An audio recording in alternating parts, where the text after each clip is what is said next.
So today I'm making something for those people out there that love peanut butter. I'm one of them, so I'm really excited to try this recipe. So I hope you enjoy it.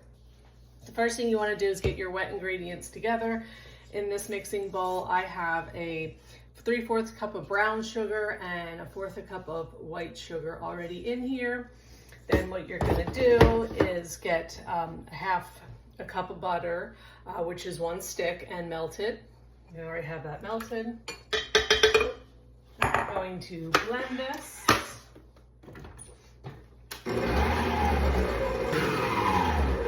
To that, we will do 1 teaspoon of vanilla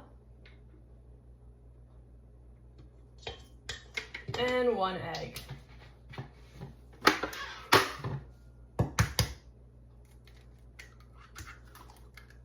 And blend again. And the last wet ingredient, and the most important, is your peanut butter. So a 1/2 cup of peanut butter. And what I recommend when you have to do a recipe with peanut butter, don't use the hard measuring cups. This one's actually rubber, so watch what happens. You can just simply push it in like that. And then it pretty much comes all off, just a little bit of scraping, but you don't have to get a spoon and scrape it. So I really love these. And they're really durable. I've had them, you can throw them in the dishwasher. They're great.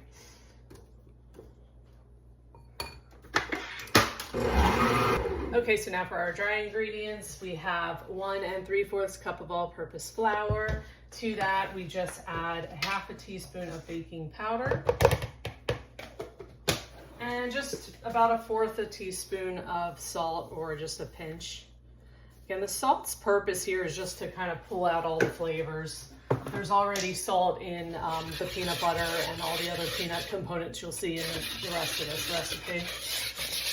So you just want to mix that with your whisk and put it in with your wet ingredients. I do about half at a time.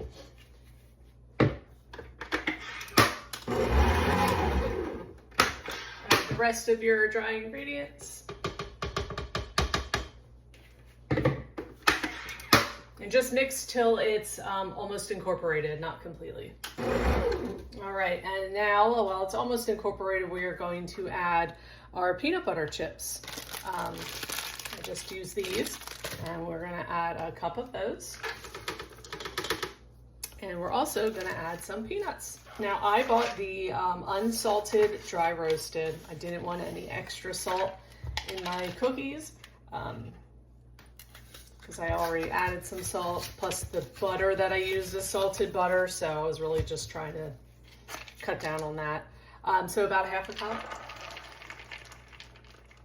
Now this is a full cup measurement, but I'm doing about 1/2. And if you like peanuts and peanut butter, add more. All right, this looks good. Show you what we're working with here, look at this. So this dough definitely will need to be chilled because we use melted butter. So I'm gonna just form these into my cookie balls and then let them chill at least for, I would say 2 hours is best, overnight if you can. And then pop them in the oven. And we'll see what they look like when I come back. Okay, so the cookies are done. I took them out of the oven and I put them on a cooling rack.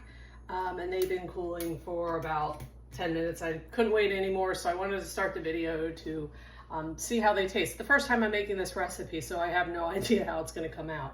But the finishing touches for these cookies, I melted some peanut butter, and I have these Reese's Minis unwrapped peanut butter cups we'll put on top. Just a little bit of chocolate to kind of cut through all the peanut butter that's going throughout this cookie. So I just take my squirter thing here and just put a little bit on top of the cookie, just enough that it'll hold the peanut butter cups. There. And I think I'll just put, let me show you here. I think I'll just put like maybe 3, something like that, so you can see what it looks like. And then most importantly, let's try it and see what it tastes like. So I'm just gonna open it up. Ooh.